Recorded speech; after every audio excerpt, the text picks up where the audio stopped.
Welcome to Spill the Real podcast, the Margarita Book Club for women in their 40s navigating midlife, motherhood, marriage, and that nagging feeling that you should have life figured out by now but don't. We're two 40-something moms of teenagers, married for years, probably in perimenopause, and still trying to lose the same 20 pounds we've been fighting for a decade. This isn't about having all of the answers. It's about spilling the real conversations as we wish someone had with us sooner. So grab a margarita or a coffee and let's spill the real.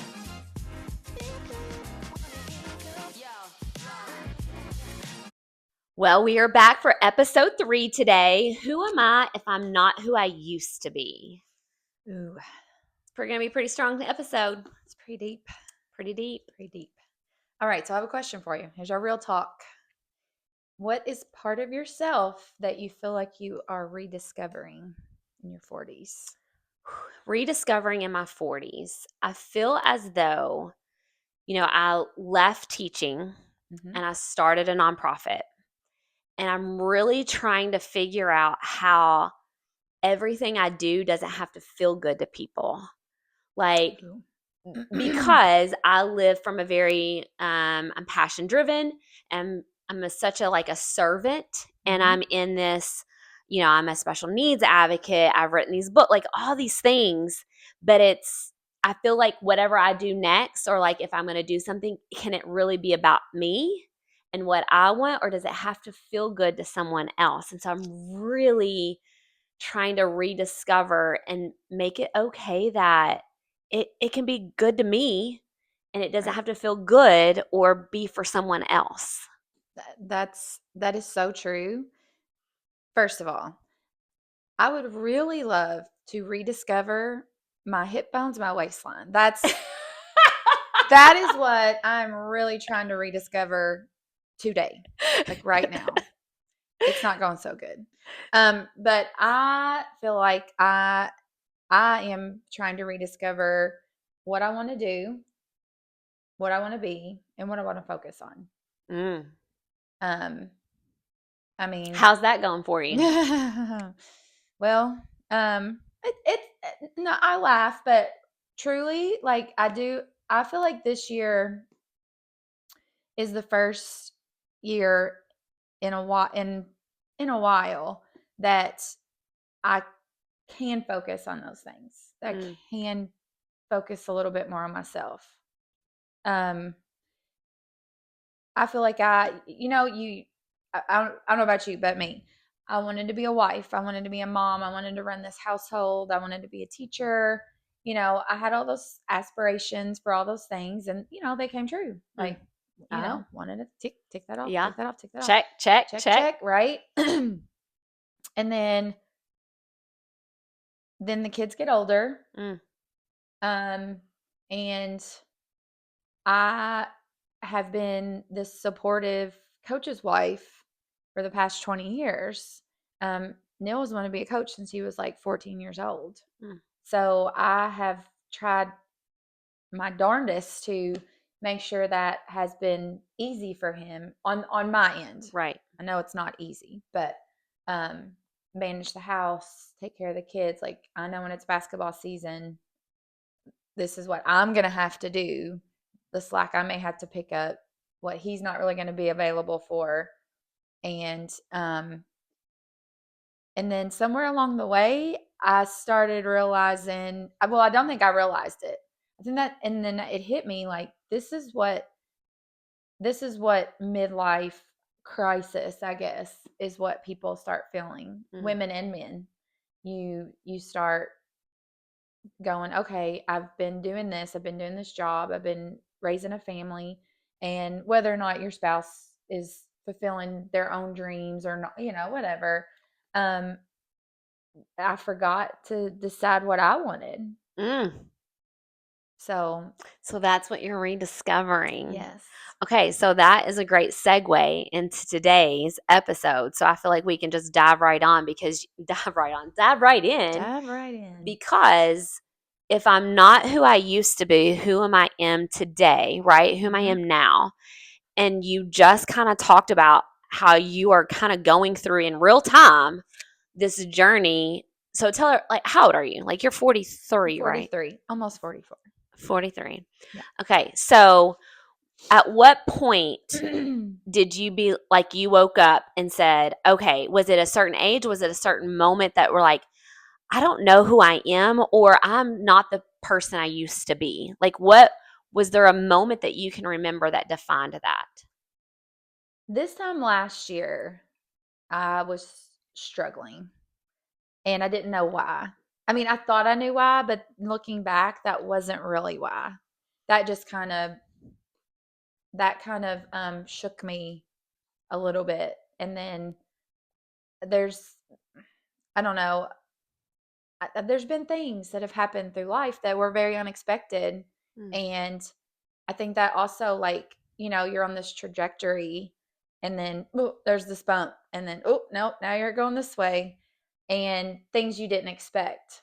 mm, Like, okay, uh I married my high school sweetheart. So that was pretty much a done deal when I was a freshman in high school. Like, I mean, I maybe I didn't know it then, but You you know, know, I think that's more common. It's kind of scary, actually. I've known like probably six, seven. seven people that married their high school sweethearts. I mean, did you know that that was going to happen? Um, I think pretty early on, I thought I can't imagine us not together. Mm, I mean, I can't say I was like planning a wedding or anything, but I knew when he graduated high school and like, okay, I know where this is headed. Um, and I want to be a teacher, so I'm gonna get my degree. We got married like I was still student teaching, so I had graduated, but I still had a student teach. So we got married um and kind of did our thing for like 5 years before mm, and then I'm teaching, then we start a family right? and do all that. And then, you're just momming it, Hmm. and doing all the things you're having, taking care of a household and doing all the things. And it when you come from a small town, which is we Right. were from a very small town, um, and yeah, that's just, I In mean, just Kentucky, you marry your high school sweetheart, you become a school teacher, you live in your same hometown that you grew up yeah, in, yeah, right? You have the white picket yeah, fence, you do all the things, yeah. have the cows and the chickens. True Southern life, I guess. Yeah, Yeah. yeah. Now, did you and Neil go to the same? Was he the same age as you? No, he was a year ahead of me in Gotcha. school. Technically, he's almost 2 years older than me, Okay, let's just for the record. just for the record. He was a year ahead of me in school. And but at my school, like we were so small. Like literally, my whole high school was the size of one grade level at Davis County. Gotcha. So you just all like hung out. Like like his grade and people in his grade and my grade we just all hung out. Like we Mm, were all good friends. So we both played basketball, so we had that in common, and we both kind of understood that with each other. You have somebody who kind of understands what you're dealing with and all that stuff. And I was friends with I played ball with his sister, so you know each other's families, right. and yeah, it's just So, what what would you you do. say about like now? So, like those that like you are talking about like your high school sweetheart and growing up in a small town. What about you now at 43 of who you are that is not the same person and how have you gotten there? Um, I feel like okay, it's the same story, different chapter. Mm. So I do feel so many times I feel like it hasn't been that long ago since I was in high school. Right? Like Preach. you don't Yes. feel that far out from those things and they still feel like I mean, they were so just very recent. Mhm. Um and I still feel the same. But it's like things like grief Mm. and a cancer diagnosis Mm. and just motherhood and just hitting 40, they just it's kind of just a Mhm. little alternate, okay, this is different. Mm. This is a little bit different. W- So now what? Well, and I'm going to go deep for a second because I think it's important. Um, because what we're talking about is we're not who I am now, like, versus like who I was. When you were going through your breast cancer diagnosis, did you ever feel as though that you wouldn't be able to escape being the person that was diagnosed with breast cancer? And like now looking back, like, because I didn't know you. I remember, like, I heard your story because you were a school teacher. Like, Mhm. I remember seeing stories about your journey, but like now I don't, that's not part of the story that I know, right? So Right. I didn't experience that with you. But like when you were going through it, like, and I think that that's the hard part, like women sometimes when they're going through something like that, that they don't know that they're ever going to lose that identity or what part of that identity carries with you. I feel like after that, there was so much that had changed about my body Mm, that it kind of threw me into the midlife 40s faster than I was ready for. mm, Um, and that I didn't really get to because I was diagnosed when I was like 38, 37 or 38. So I feel like I didn't really get to like hang on and to like enjoy those last few years of my 30s and like really be like, I'm almost 40. I was ready to get out of that. Like I was ready to move. Like when I hit 40, I was like, see ya to the 30s. Like mm, 30s sucked. mm. I mean, there was so Yeah. much that happened in our 30s. Um, cancer, loss of a baby, like miscarriage, like all those things. And there was so much good. Don't get me wrong. There was so much good. But I was so I was like embracing turning 40 and like Mm, moving to a new decade. But then when I got there, it was like, whoa, wait a minute. Like, I really didn't, I don't know. I didn't get to, I don't know, do what I thought I wanted to do in my 30s, ooh, I guess. So there's times where I look back and go, I feel like I was cheated of mm, like that prime of, right. but you're still have young, you still have young kids. Mm, And so you're still not like, I don't know, it's different than it is now. It's just different. But I, I do feel like I lost parts of some self. myself. But then I'm like, well, maybe they were meant to be lost. Like maybe they were meant to Mm, be, left in my mm. 30s. Well, and I think that saying, you grow through what you go through.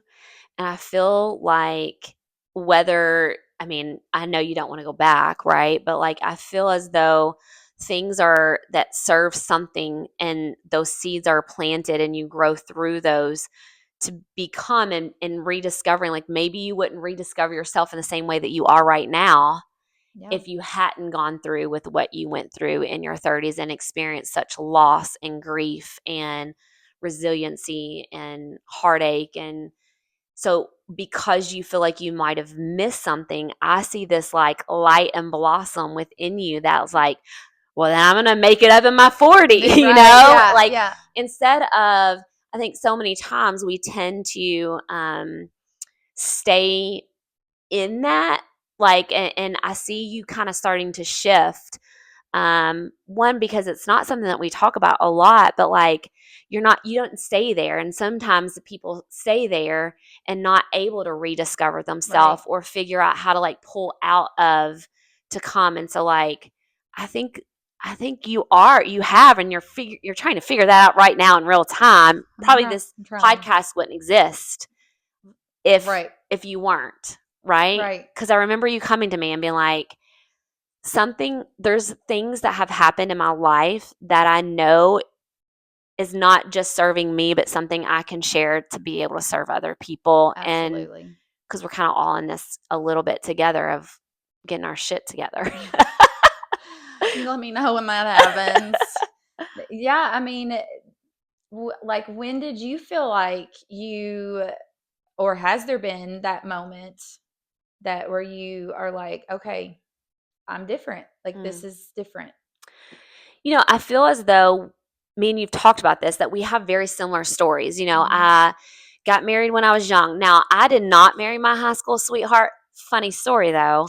My high school sweetheart name was Justin, but I married the third Justin Uh, in life. So, three times, third time's a charm. yes. Yeah. So I did not marry my high school sweetheart. Actually, I went on to college, and then I met Justin, my husband now, actually on a bar when I came back from college. And so it was like after college, I started very quickly checking all the boxes. But Mhm. I was 21. Yeah. Well, I technically 20 when I graduated college and started my first teaching job. I was 20. And so I think too, you get married. I went through infertility. And so I just thought I was going to be able to pop out a kid, and then Mhm. having to see other pregnant women, it was really hard. And so like that put a strain on my marriage. And I was losing. So I was coaching softball. And so softball was my biggest identity. But then I had this other passion to start this nonprofit. So like I switched gears, and that's where I was grieving a little bit. I know that sounds stupid, of this woman I was, because everybody knew me as like this high school softball like star. And then I coached really good athletes, and they were all going like D1 and being very successful. And so I, everybody knew me as this softball person, and my brother has special needs, and so they knew me as Nick's sister. And so I kind of embraced that identity, and I thought that was just what I was going to do. I was going to be a softball coach, and then lo and behold, I started this nonprofit for people with disabilities. And there was this pivot that happened that I feel like I was like, okay, I'm not this softball person. Like, why do I care so much about my past that I can't let go of it? But I was like grieving one passion Mhm. that I had to let it go because this other thing was serving me. Like, I wanted to become this other woman, and I had to let go. Like, my husband married a school teacher. And I think that is the moment everything changed for me, because I realized my husband said to me, took a little bit of marriage counseling, to get us through that. But he was like, I married a school teacher, and I wasn't coming home at 4 o'clock and having dinner ready. We had young kids at the house, and I was trying to balance this new career and this new attention. And he was like, I want you to have summers off and not have to get a babysitter. And Mhm. so it was just a really hard time for both of us to figure out. We were not the same people when we married, Mm. and we had to rediscover, and I had to figure out who I am and who I was trying to be. And is this really what I wanted? Yeah. And it really was, but I had it, not everybody else wanted that for me. Right. And that was a scary, scary time. And that was in my late 20s, early 30s, because And I you made started, that shift early. yeah, I was a teacher for 6 years. So I was 28 when I started, puzzle pieces. Yeah, it was just, I had to make a lot of sacrifices. And I think looking back at when we're talking about 30s, you experienced things that shaped you, and I experienced growth at such a fast rate that I almost didn't recognize myself. And so I had to do a lot of I had to have a lot of relationships fail or be in strain in my 30s, because I was changing and people Mm. had a hard time adjusting Yeah. to me changing. I wasn't the softball, Right. coach. I wasn't readily available to, go out with my friends or things like that, because I was building something. Mhm. And I had to, well, at that point, I only prioritized not even friendships. I prioritized my kids, Mhm. and maybe not my marriage, honestly, but my kids and my career. And it was really, now I'm over, like, I'm now in this new season, in this new Yeah. chapter in my 40s. And I think that's why, like, when we were starting to talk, we're like, this is in pure alignment. Like, we've kind of rediscovered who we are. We know that we're kind of changing and shaping now in our 40s. Like, and it's almost exciting, exhilarating. Is that the right word that I just used? Exhilarating. Yeah. Did I say that right? Yeah, you nailed it. Thank you, third grade teacher. You're going to have to help me a lot in my Got you. pronunciations and grammar. But anyway, so that's kind of where that aha moment was, more of people recognizing I was changing before I recognized in myself I was changing and growing. And I truly wasn't even recognizable. And I had to do a lot of self development, lots of self development. Wow. I can't imagine shifting a career that early. Mm. And while it was so you were doing similar things, but Right. building something from the ground up like that, like that's amazing, and that you did it early. So now you are, like now in your Trying to get other people. 40s, Yeah. you could you imagine if you just started that now and then Oh, you're trying to navigate your 40s and this new, I mean, I the can't. night sweats and all the things. No, I couldn't No, navigate what I'm doing now no, with all of the things I'm no, mm-mm, experiencing now. I no. will say it would be easier. Let's okay. I want to ask you a question. I'm going to answer my own question, but I want you to answer it too. Okay. The feeling, the emotion that I had to navigate the most in my 30s up until now, that there's been a shift and I've been able to let it go a little bit, is guilt. And guilt for, guilt for how I responded when I was going through infertility, guilt for wanting to change my careers, and how it shifted my family and my marriage, guilt for sometimes not being able to prioritize my kids, and I had to prioritize my career. There was a lot of guilt that I've had, and I think now that I've gone through that, I wish I wouldn't have spent so much time in that guilt, because I think it robbed me of a lot of things. And it was really, I felt guilty. No one else put that pressure on myself except for myself. And so now I can say I'm not that same person, and I'm able to be at a little bit more peace to let go of a lot of that guilt. Like, I know I'm a good mom and I'm a good leader, and I'm a good wife. Well, most of the time. If my husband's listening to me right now, like, I don't know that he would agree with me, but I I can honestly say that. Whereas before, when I was growing through it, I felt as though I was not enough for everyone, including myself. And that is like maybe the aha moment. Now I'm in my 40s. I'm like, I am enough. And I can be good at a lot of things. And it doesn't have to look good to everybody. Kind of Right. going back to what I said Yeah. initially. Yeah. It doesn't have to feel good or look right to everybody else, as long as I'm at peace Mhm. of where I'm at. So, like, yeah, that is the emotion that was the heaviest that I've overcome. What would you say would be your emotion that maybe, that a feeling or the emotion that you worked through or you had the most, that you kind of now are on the other side of? I mean, I think for me it was probably grief. Mm, I feel like in my 30s I had to grieve a lot of things. Um and that I don't think anybody's prepared for any of that, no matter even if you would think you are. Um and then the balancing of everything, in which I think falls back to guilt too, mm, like uh, uh, juggling everything. And is everybody okay? Is everybody happy? Is everybody, taken care of? I think when we're in the trenches of young kids and raising them, and they're so dependent on us, um, the balancing, and then the grief with the whole mixture of all of it. mm. Um, we my well, I was, we had Riley, and then we so that was kind of my late 20s. I think I was like 27, 28 when I had her. And then and then we wanted to have more kids. And so we it was before I turned 30, because we were in the hospital with Jordan on my 30th birthday. Okay. So like that was like a big, I mean, of course, all of it was, you know, a bummer. But then like I literally celebrated like what was supposed to be like this big birthday. Um And then, I'm celebrating my 40th birthday coming off of cancer treatment and Mm, this whole change in my body.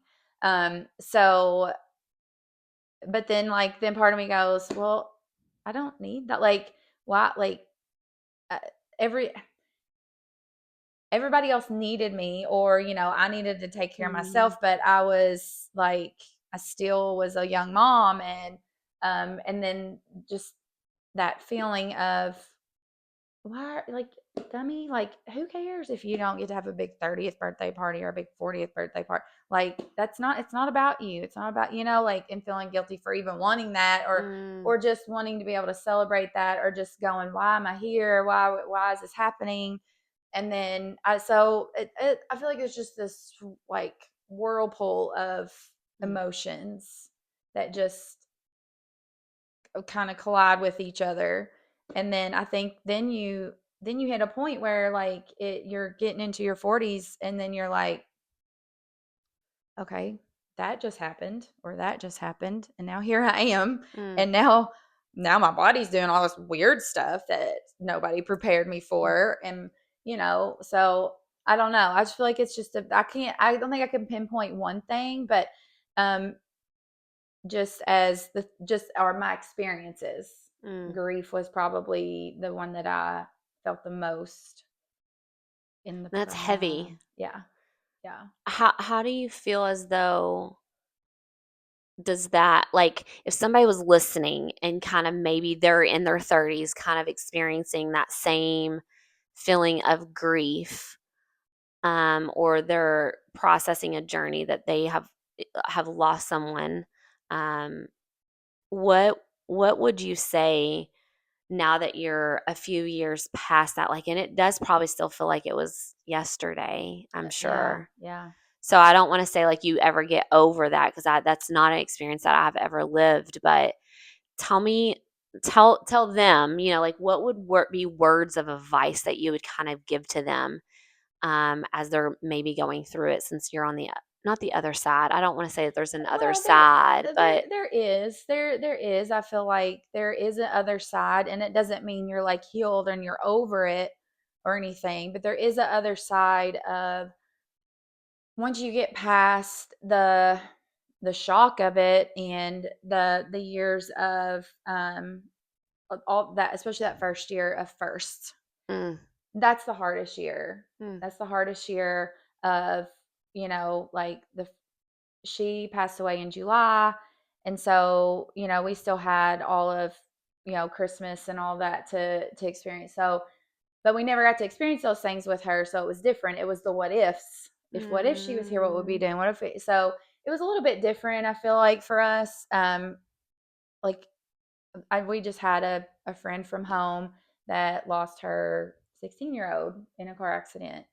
Um, and this past summer. And I just, like, the memories, like, if, like, walking in your house and, mm, like, can't look in a certain place where you, like, that was their favorite chair, mm, that kind of thing. We didn't have that. So I felt like it was a little bit different. It was the we never got to bring her home. We never got to do those things. So it was a different kind of grief. But the first year is the hardest. Like, I feel like that with anybody, like, that we've lost grandparents, or, we've lost Neil's dad.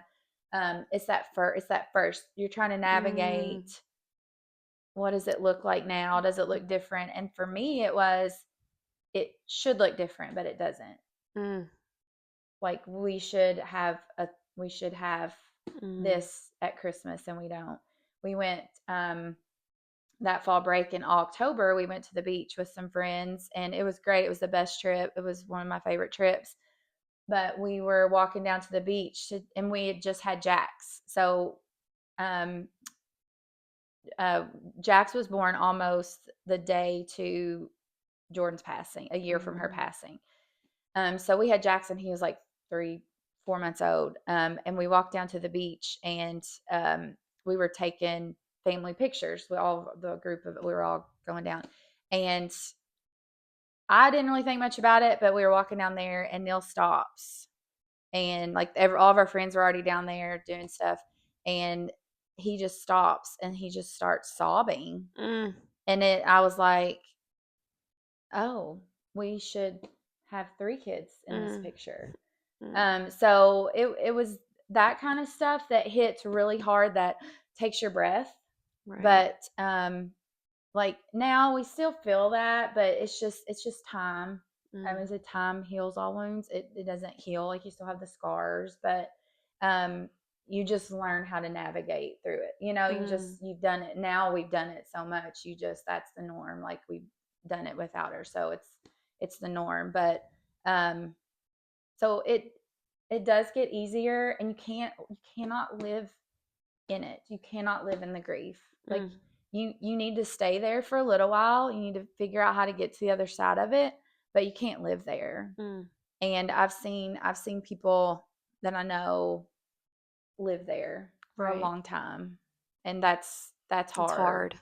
Yeah, I would say that. But you can't, like, you've got to, you can't, I'm not saying move on, but you've got to find your happiness. You've got to find purpose. You've got to find, you know, and God is the only reason Mm, why I think people that don't have a relationship right. with Jesus, that I think that's hard. Mm. Because, I know I'm going to see her again Right. someday. That promise. Yeah, Yeah. Yeah. absolutely. So anyways, I feel like that went way off, but Well, no, like, I mean, I think, well, and I think these beginning, people are listening. This is our episode 3 of us really kickstarting the podcast. Spill the real is, although we want to spill the real and be able to give real conversations throughout this whole entire journey, I think it's important for people to know who we are Mhm. and know what we've experienced and those lived in experiences, just to kind of connect and be able to relate. Maybe someone hasn't lost, but like we can have empathy and understand your lived experiences. So when we speak to have these other conversations later, it's like, oh, I know her. That Mhm. like I've seen that growth now in her, Right, or right, what that is. So I think that's the greatest thing about a podcast is we want women to like join us on this journey this whole entire right, time, and it builds something that they're coming along and having these conversations and grabbing their margarita, and being able to embrace life as we have it, like in real time as we move on,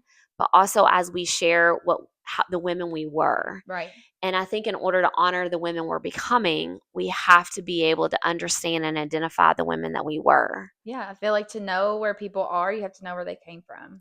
Mm. Because it's like, if, So true. people look at you differently. When I think people understand more when they understand your story. Mm-hmm. They go, oh, okay, like, Right. I get it now. Or sometimes there becomes, I think sometimes people who have been through things, um like, may look at people that may say the hardest thing they ever went through was, I don't know, like losing a grandparent Right. in Right. the late in life or something like that. And it's easy to be like, well, you don't even know what it's Mm, like. mm, But it's everybody's grief is different. mm, You may have grieved, had miscarriages or mm-hmm, infertility. mm. That's grief. Right. Right. You had to grieve other things. Mm-hmm. And like, I feel guilty when people are like, well, it was not like what you had to go through, but you had something. Everybody Mm, has a different type of, like, you have grieved something, mm. and some of it may feel like it would be harder to you than the other, but it made you who you are today. Absolutely. It got you to where you are right now. Well, and I heard, it's funny that you say this. I was on another podcast and they were talking about, it was two medical mamas. And so both of their children had medical diagnoses, and they trying to compare each other's hard, and like by numbers, right? And so it was funny. They were using it as a way, as like, you can't measure, there is no measurement to Mm-mm. someone's heart. Like, you can't say, well, my heart is a 7 and your heart's a 4. Like, our experiences are experiences, and it's hard in the moment of how what we can compare and adjust to within our own life, not in comparison to somebody else's. So I Right, think oftentimes we don't share our story, or we don't want, because we don't want somebody to feel sorry for our hard, right, right? Or only see our hard and not be able to get past that. And or if they're going through a hard time, like, well, man, I hate to be able to take up space in this area right now because what they're going through is a lot harder than what I'm going through. And so oftentimes we isolate, Mhm. and that's not healthy No. um, as people, but I think more so for women because women want to share. Yes. And you said something earlier that mentioned of it's important to when we know somebody's story. I think oftentimes society has made it to be where if somebody shares, it's almost like they're justifying their point of view or their perspective or justifying their actions. Mm. And I really had to change my perspective on that. And I wish that society wouldn't do that as much because I think I explain my experiences and my story not to justify my action or how I am. It's for you to understand Right. an experience that you might not fully be able to grasp so that you can walk it with me to understand me as a person, Mhm. not me trying to justify. And I think oftentimes when people are sharing, we're trying to figure out, oh, is that attention seeking? Or, oh, Right. or You're trying to one up are me you, or yeah, yes. yeah. And now there might be some people out there like that, but that's not for me to determine, Right. right? Right. And so I think we have this compare and compete mentality too much in everything we discuss, Right. right? And Yep. so I love that you said everybody has a story, and everybody has a different type of hard, and Mhm. that doesn't mean that your hard's less than or that your story is not. Mm-mm. It shapes people, and yeah, I really liked that, Christy. I really liked that. Right. So as we kind of wrap up for today, what would you say is the woman you're becoming? Like, who are you now, Christy? Well, never in my wildest dreams would I thought I would be sitting here doing a podcast. Um, I mean, and we'll talk about that later in Yeah. another episode, like how that all came about and the craziness of that. And I'm still figuring it out. Mm, But I did like what you said too about the guilt, like not having the guilt. Like normally I would feel guilty for sitting here right now instead of being home mm, with my family. And I mean I do want to be there with them, but I don't want to feel guilty for wanting to do something for myself. mm, mm. So I think I you're don't in know. that season right now, like you are trying to figure Mm-hmm. that out and giving yourself permission. It doesn't have to feel good to everybody else, but Yeah. who we try to show up for, it does like it when we change or when we decide to grow, it is a shift because people are like, well, why are you not happy from before? Like, Yeah. do You you don't not like want your as much? life. Yeah. Yeah. And it's not that like No. we are not required. So mark this down, ladies. Okay. We are not required to explain or justify our growth. Nope. We're not required. No. We we're not required to explain it. Nope. So if you're growing and you're changing, it can be for you, and it doesn't have to be, even if that is sometimes your spouse or your kids, because you might not be. You're trying to figure it out. Mm-hmm. Like I remember that I went through that, right, and then I was able to shift and adjust. I think that's the hard part when you're in that season and you're trying to adjust and it's new in the moment and you're trying to like, ooh, I'm kind of trying this on for size a Mm-hmm. little bit and you can't really explain it or tell it. And so that's the hard part. It's that in between stage. But now that like I'm past that, like that was probably the hardest part because there was questions that Justin had, or not my kids because they were younger, but like there was questions that Justin had and my mom and everybody that I couldn't answer Right. You didn't. Yeah. because I didn't I Didn't didn't really didn't know. know. You were But now navigating I'm through it. now I know and I'm able to like identify that, and then they shift to that new the new me, the new Right. of who I am now. And so I think that's really important. And you don't have to, I think this is the last little bit that I want to say before we, put a bow on it, is you don't have to leave the person you were behind. You have to carry her with Right. you.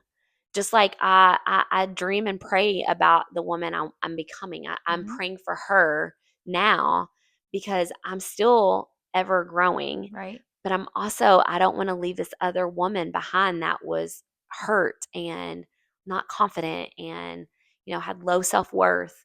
Not because anybody made me feel that way. I made myself feel that way because I was growing through something Yeah. and trying to really identify who I am. And really, I am still trying to identify who I am, but Yep. I'm just doing that a lot more with lived in experiences and thought processes and a thought cycle that serves me better to get me there. I have more clarity around that Yeah. than I did before because, I was young and dumb. Well, Young and dumb. same book, different chapter. Ooh, love it. And guess what? We've got a few years. The kids are going to go out of the house, and we're going to have to do all this again.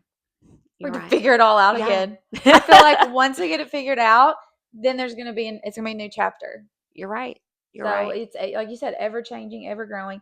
I feel like we have to find room for ourselves or we start to lose ourselves. And I feel like that is where women maybe get to their 40s and go, who the heck am I? Who am I? So, and then I feel like that just starts a spiral, and that's how we end up, like feeling like, okay, I'm not happy in my marriage, or I'm not happy with this, or I'm not happy with that, and then we try to. We think it's the problems that are really not the Right. problems.